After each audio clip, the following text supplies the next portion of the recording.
oportunidad de seguir junto a la niña que aman. El ministro de Educación, Nicolás Eyzaguirre, en los últimos días se ha abierto a plantear modificaciones al plan original de reforma educacional. Y una de las cosas que más llamó la atención es que se abrió la posibilidad de desechar la opción de compra por parte del Estado de colegios, que generó un montón de polémica incluso al interior de la nueva mayoría. Estamos con el secretario ejecutivo de la reforma educacional, un cargo recién estrenado, Andrés Palma, exdiputado, militante demócrata cristiano. Andrés, muchas gracias por estar aquí, muy buenas noches. Hola, buenas noches, Matías. Gracias por invitarme. Por favor, interesante tener un interlocutor para ir viendo cómo avanza esta reforma. ¿Por qué se han abierto y qué grado de probabilidades hay a que al final se deseche esta opción de la compra, de gastar una suma importante de plata en compra de edificios, de colegios? A ver, lo primero es que nunca se ha planteado como un objetivo de la reforma educacional el llegar a comprar establecimientos. El tema de la compra de establecimientos surge como una solución, una entre 5 alternativas, para que eventualmente, si un sostenedor quiere cerrar su establecimiento, no lo cierre. O sea, lo que busca esa alternativa, que es una de varias, como digo, es resolver una situación frente a un sostenedor que tiene un establecimiento educacional que está funcionando y que dice: yo me voy a retirar del sistema educacional. Entonces, ¿qué hace un Estado frente a alguien que entrega una educación con financiamiento público, ya, y que dice: yo no quiero continuar? ¿Qué va a hacer con esos niños? Tiene que plantear alternativas. Sí, y una de las alternativas, ¿ya?, es decir, perfecto, busquemos una solución para el tema de los establecimientos. Ahora, ya, pero esa ya es una variante de lo original, lo que está diciendo, porque originalmente era todos los colegios con fines de lucro, particulares funcionarios con fines de lucro, tenían que pasar a ser fundación y el Estado iba a comprar. No. Ahí hay una distorsión, claramente hay una distorsión, porque... ¿Así se planteó al principio? No. En el proyecto y en el discurso, lo que se ha planteado es que aquellos establecimientos que no quieran continuar pueden llegar a ser comprados, ¿ya? O aquellos sostenedores que no quieran pasar, porque en la misma situación, ¿no?, que no quieran pasar de una entidad con lucro a una entidad sin fines de lucro, una de las alternativas es que uno termine comprando, que el Estado termine comprando el establecimiento. Pero no queremos comprar ninguno. Lo que ocurre es que uno tiene que plantearse entre todas las alternativas posibles que puede enfrentar, y eso es lo que hace el proyecto de ley. Ahora, ¿de dónde surgió la confusión o de dónde surgió el temor, casi el escándalo, podríamos decir? De que el informe financiero que emite la Dirección de Presupuestos del Ministerio de Hacienda se pone en el caso extremo, que haya que comprar todos los establecimientos que hoy día son particulares subvencionados. Pero eso ya es una irrealidad, porque muchos son sin fines de lucro, porque hay muchos sostenedores que no son propietarios de los establecimientos. O sea, una gran mayoría. Una gran mayoría. Entonces, si uno baja, al final está hablando no de 5.000 millones de dólares, sino que de una cifra muy inferior. El cálculo que se ha hecho en el Ministerio es que si pensamos que son 6.000 millones de dólares anuales el costo de la reforma educacional en régimen en varios años más, esto puede ser el 1% de esos 6.000 millones de dólares. 60 millones de dólares anuales lo que podría ser involucrar esto. Pero es un hecho que esperamos no ocurra nunca. Ahora, lo que ha llamado la atención y la crítica en muchos casos es lo que podríamos llamar el cronograma o las prioridades. ¿Por qué se ha puesto primero esto del no supervisor, ni fiscalizador universitario, sino que el interventor, que se ha llamado, de las universidades? No. Después viene el tema de la eventualidad de compra de colegio. Y muchos han dicho, oye, de hecho el propio Mario Weisbluth, muy cercano ideológicamente, si se quiere, a la idea de esta reforma. De hecho, la subsecretaria era la segunda de Mario Weisbluth de la Educación 2020, y Mario Weisbluth ha sido súper crítico, y hay una crónica que él hace, una columna, dice: el orden de los factores sí altera el producto. ¿Por qué no parten por donde están los problemas reales de la educación hoy día? Me encanta que un ingeniero diga que el orden de los factores sí altera el producto. Eso es lo contrario de la ingeniería. Bueno, pero la ingeniería blanda lo permite. Pero, a ver, tú me dices el proyecto de el administrador provisional de los establecimientos universitarios. A mí me ha señalado Nicolás Izaguirre que cuando él recibe el ministerio, la ministra anterior le dice: tenemos problemas en varios establecimientos de educación superior y no tenemos un procedimiento, vamos a enfrentar una situación igual como fue la situación de la Universidad del Mar. Entonces hay que resolver eso, y eso se ve como un tema urgente para la eventualidad de llegar a una situación como la de la Universidad del Mar. Quiero destacar que hoy, quiero destacar que hoy el Senado ha aprobado en general por unanimidad ese proyecto. O sea, no es una idea, que uno diga, oye, esto es un problema. Todos los proyectos reciben indicaciones, nadie es perfecto. Sí, Andrés, yo no lo planteo con que sea buena o mala. El problema es que ¿es allí donde aprieta el zapato en la educación? Bueno, lo que ocurre es que ese punto, y por eso nosotros nos alegramos mucho, yo me alegro mucho de que hoy día se haya aprobado por unanimidad, porque quiere decir que va a salir fácil en el periodo que viene y que no va a seguir haciendo ruido, ¿no es cierto? Porque hay un tema, si tenemos que atender la situación de jóvenes que están en educación superior y que se van a quedar sin educación superior, ese es un incendio. Hay que apagar el incendio. No es la médula de la reforma. Inclusive yo mismo he dicho, este proyecto es marginal a la reforma, pero es parte de lo que uno tiene que hacer, porque se nos puede armar un incendio muy grande. Palma, pero si es por apagar incendios, hay otros incendios de la educación que ya están ardiendo hace rato. Por ejemplo, que no hay profesores de matemáticas suficientes para atender a los alumnos. Por ejemplo, que los colegios municipales o la educación pública está perdiendo matrícula a pasos agigantados y ya bajó la cuota del 50%. Bueno, ahí hay incendios. Porque nosotros decimos que podemos caminar y mascar chicle al mismo tiempo. Estamos con los proyectos de ley. Yo te quiero decir que estamos empezando los trámites de los proyectos de ley de la reforma.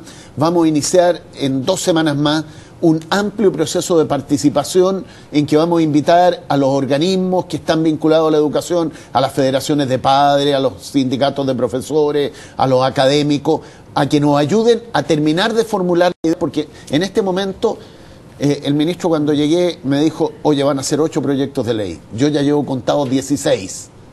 ¿Ya? De los cuales 5 están en trámite. Hoy día también se aprobó por unanimidad en la Comisión de Educación del Senado el proyecto que crea una nueva institucionalidad para la educación parvularia, y se aprobó también el proyecto que mejora las condiciones de trabajo de las funcionarias de la Junta de Jardines Infantiles, ¿ya? Que era un proyecto que venía del gobierno anterior y que continuó y que se le puso más recursos. Pero en paralelo, ante lo que tú estabas planteando, en paralelo hay lo que anunció la Presidenta de la República la semana pasada, ¿no es cierto?, un plan de fortalecimiento de la educación pública. Y en ese plan de fortalecimiento de la educación pública se están poniendo alrededor de 150.000 millones de pesos este año, para gastar este año ya. Y estamos viendo el presupuesto del próximo año. Pero para gastar este año, por ejemplo, una parte muy importante de eso en mejorar las condiciones, las capacidades de los profesores para desempeñarse en aula. Esos profesores de matemática que dices tú, esos profesores de castellano, de inglés, de educación física, ¿ya? Hay una cantidad de recursos muy importantes que va a empezar a utilizar ya el Centro de Perfeccionamiento de Investigaciones Pedagógicas del Ministerio de Educación en apoyar esa formación de profesores para no diré reparar, porque es una palabra muy dura, pero para actualizar la capacidad de profesores que se han ido quedando atrás en el proceso de estar al día en técnica educativa y en el desempeño. Creo que eso es un dicho del gringo, pero chilenizado es: pon la boca donde pones la billetera. Es decir, hablar mucho vale, pero hay que financiar lo que uno está diciendo. O sea, hay que poner la prioridad de mis gastos donde yo creo. Se aprobó hoy día, o sea, se hizo un acuerdo, se aprobó la reforma tributaria. Pero que la cantidad de plata, los recursos y toda la energía está canalizada donde tú descubras los incendios, término que tú mismo utilizaste. Uno hubiera podido esperar de este gobierno, de esta presidenta, que fuera la educación pública el paso número 1 o 2. Y están planteando que pronto van a presentar un proyecto tendiente a mejorar la educación pública. No, estamos trabajando hoy día, si esos 150.000 millones de pesos son es? Para la educación pública, son para mejorar infraestructuras, para reparar baños, para ampliar establecimientos, estructuras deportivas, para equipar, para poner computadores, para capacitar, yo te estaba diciendo, Andrés, si para capacitar mejor a los profesores. ¿Cómo vamos a seguir construyendo colegios de computadores si se están yendo los alumnos? Justamente para que no los se alumnos... van porque están malos los establecimientos, es porque no le están dando una buena educación. Justamente para que los alumnos no se vayan es que vamos a poner estos recursos, ¿ya? También en capacitación de profesores, también en capacitación de directores, también en actividades para docentes, también en actividades culturales. Las plantas y el estatuto docente, por ejemplo, ¿hay una posibilidad? Hay un equipo trabajando en eso, ya ha iniciado diálogos con los involucrados. Eso es una tarea mayor, pero matriz. Pero matriz, absolutamente matriz. Ya el nuevo estatuto docente, digámoslo así, es una tarea absolutamente mayor, estamos trabajando en ello.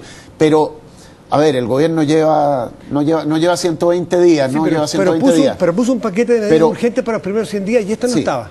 Porque es absurdo pensar que un tema tan complejo lo vamos no, la solución siquiera la vamos a tener planteada en 100 días. Por eso estamos iniciando ahora un proceso que va a ser un proceso de diálogo. Mira, cuando a mí me dice Nicolás que yo lo vaya a apoyar en este trabajo de secretario ejecutivo de la reforma, lo primero que yo me planteo a mí mismo es decir, ojalá podamos terminar de diseñar, de estructurar todo lo que queremos hacer en materia de reforma educacional en este gobierno. Ni siquiera digo yo que esté funcionando en este gobierno, sino que lo terminemos en este gobierno. Porque uno hace una reforma educacional para 30 años, para 50 años. Ojalá. Y eso requiere compromiso, participación, mucho diálogo.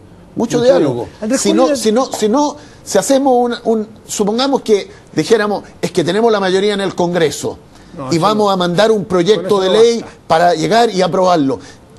La mitad del país estaría levantándose. El ejemplo de la reforma tributaria es eso. Creo que lo que hay que hacer es sacar acuerdos consensuados, no poner la mayoría encima de la mesa. Y no poner la mayoría encima de la mesa. Y en eso demora tiempo. Tal cual. Porque, mira, en la educación, como todos vivimos o hemos vivido la educación, esto es como el fútbol. Todos somos especialistas en educación, somos especialistas en fútbol. Antes de tomar este cargo tan central que es capitanear la reforma educacional, ¿cuál es tu experiencia? ¿Cuál es tu background en educación? Bueno, en educación yo he sido docente universitario por muchos años. Yo había ganado un concurso en la Universidad de Santiago, estaba muy feliz ahí en temas en el Departamento de Gestión y Políticas Públicas. O sea, mi especialidad como economista yo he derivado a la gestión de las políticas públicas, que es lo que hice en el gobierno del presidente Lagos desde Chile Barrio y desde Mideplan. Y después en capacitar directivos públicos, 5 años a cargo del programa de Gerencia y Políticas Públicas de la Facultad Latinoamericana de Ciencias Sociales. Entonces, yo me he enfocado a eso. Como educador, yo he sido un estudioso de la educación, además he tenido 6 hijos, ya todos grandes, eso da una gran formación en educación. ¿Andrés Palma es el interventor del Ministerio de Educación? No, para nada. Ojalá, si fuera el interventor, podría decidir muchas más cosas de las que estoy decidiendo. Yo soy un coordinador de equipos. ¿Y Andrés Palma es el mejoral, el tranquilizador, el paracetamol para que la democracia cristiana sienta que son escuchadas en las reformas en su partido? Ojalá. Porque yo me hago cargo de lo que dice el presidente de tu partido, Ignacio Walker. Ojalá lo sea para que Nacho no vuelva a repetir esa frase, ¿no? Estamos en diálogo con el partido. Yo estuve en el Consejo Nacional del Partido el día lunes. Ya fui escuchado. El acuerdo del Consejo Nacional del Partido, no sé si por mérito mío, yo creo que más bien por mérito de los parlamentarios de la Comisión de Educación, que tuvieron intervenciones muy sólidas y que estaban mucho más a caballo en el tema que yo a esa altura, ¿no es cierto? fue unánime el respaldo a el proyecto de reforma educacional, al gran proyecto de reforma educacional y a los proyectos específicos que están en trámite. Por último, el tema del impasse que sufriste tú y tu mujer, que llevaba un trabajo profesional en el área de la educación y tuvo que dejarlo, porque hoy día todo es sospecha. Tu mujer trabajaba honestamente y profesionalmente aportando a una asesoría en educación, pero tuvo que dejarlo. ¿No te hace pensar en que de repente hay mucho temor a demostrar honestamente que uno puede trabajar y que uno hay que probarle la inocencia? No hay que probarla, sino que hay que probar la poca transparencia o eventualmente la manipulación, y cosa que no había hecho tu mujer. A ver, ¿por qué no resistió? ¿Por qué no se quedó donde estaba haciéndola? A ver, porque ella me ha pedido que esa pregunta se la hagan a ella si alguien quiere hacerla y que no ande respondiendo yo por ella. Pero ella tomó una decisión absolutamente independiente porque es una mujer seria, honesta, competente, y ella decidió que era preferible posiblemente no hacer ruido sobre el tema para evitar la maledicencia de tanta gente en este país. Pero eso no es políticamente demasiado correcto para evitar que el comentario y el pelambre... Ella es una profesional del área. Ella es políticamente correcta. Ella es una persona muy honesta, muy competente y que no quiere perjudicar el proceso de reforma de la presidenta Bachelet. Pero invítala a ella y pregúntaselo a ella. Andrés Palma, el secretario ejecutivo de la reforma educacional. En la medida que vamos conociendo más proyectos, seguramente vamos a poder tenerlo aquí para entrar en materia e ir desmenuzando los proyectos y su mérito. Andrés, muchas gracias por estar. Gracias por invitarnos. Que esté muy bien. Y tras el acuerdo histórico alcanzado entre el gobierno y la oposición para sacar adelante la reforma tributaria,